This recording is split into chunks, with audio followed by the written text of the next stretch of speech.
जय धन्वंतरी मित्रों। हूँ पारंपरिक वैज रमजूभाई सरवैया।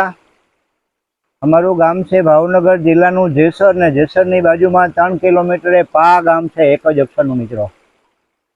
अत्यारे अमे पाना जंगलनी अंदर पहाड़ोनी अंदर एक नदीना किनारा पर बैठा छे मित्रों।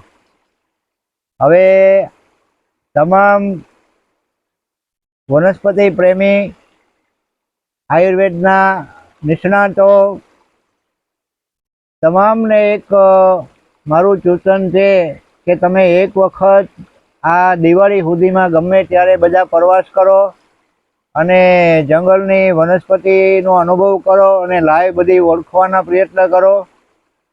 अने खास करीने मित्रों आपणे अत्यारे भयंकर केन्सर जेवा रोगो के चामड़ीना 84 जेवा असाध्य रोगो एनी अंदर बहु लोको अत्यारे दुखी थाय छे। तो एना माटे मित्रों एक अमारा जंगलनी अंदर अहींया घणा प्रमाणमां थाय छे उपलचरी।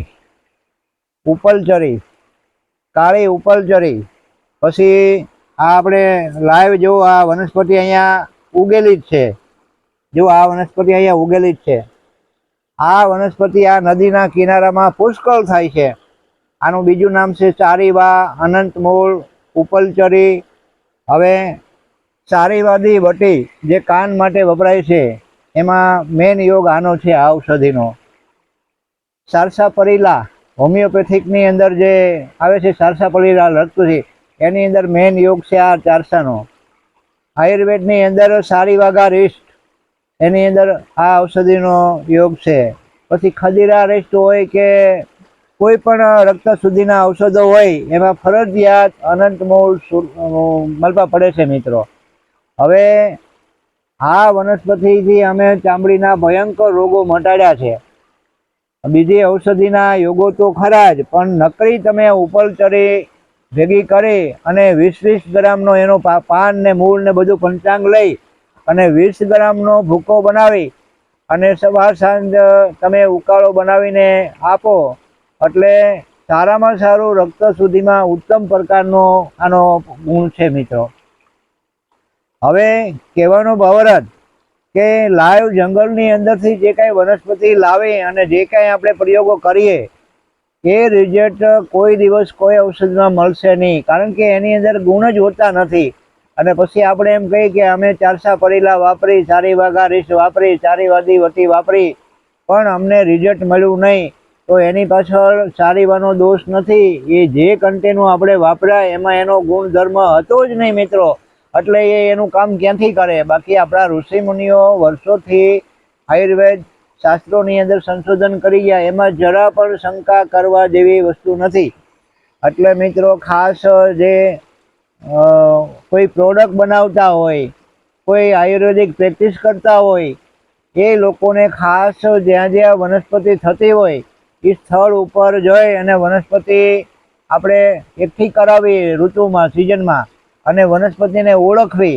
અત્યારે જાજો ભાગે બધા મેડિકલ સાયન્સનો અભ્યાસ કરી અને નામથી ઓળખે છે ખાલી કે સારીવાદી વટી કાન ઉપર વપરાય છે, સારીવાગા રીષ્ટ ચામડીના રોગોમાં વપરાય છે, પણ સારીવા કેવી હોય અને એ કયા પ્રાંતમાં થાય છે, એના ગુણધર્મ શું છે સારીવાના, આ વિશે લાંબી કાંઈ ચોપડીઓ જ્ઞાન સિવાય પ્રેક્ટિકલ જ્ઞાન નથી મિત્રો। એટલા માટે આપણે રિઝલ્ટ પરફેક્ટ લઈ શકતા નથી। આ વનસ્પતિ અમારે આખી નદીમાં અહીંયા નદીમાંનું લાય બધું, નદીમાં પાણી બધું વયું જાય છે 2 કાંઠા અને અમારા જંગલ અહીંયા 2500 એકર ડુંગર છે અને મિત્રો અસંખ્ય વનસ્પતિ આ જંગલની અંદર જોવા મળે છે। તો એક દિવસ અવશ્ય મુલાકાત લ્યો। आ जो उमरानु झाड़ है अहींया अने एनी नीचे नदी में बैठा थी। अने मित्रों एक बीजू के आपणे आयुर्वेदनी अंदर नाम तो बधाए सांभळ्युं छे, आ वनस्पति मरडासिंगी छे। हवे आ अमारे अहींया दारोनी अंदर मरडासिंगीनुं आखुं वन छे के ज्यारे एनी सीजन होय त्यारे ए कोई भेगी करे तो कोथळा भरी ल्यो आटली अहींया मरडासिंगी अमारा जंगलनी अंदर छे। बस आ आपणे खास लक्ष्यमां राखवानुं छे કે આ વનસ્પતિને આપણે જેમ તેમ ઓળખી અને આયુર્વેદમાં આનો યોગ બનાવી અને 100% આપણે રિઝલ્ટ લઈ. જય ધન્વંતરી મિત્રો, ફરી બીજા મુદ્દા સાથે આપણે મળતા રહેશું. અવશ્ય એકવાર પધારો બધા ફરવા.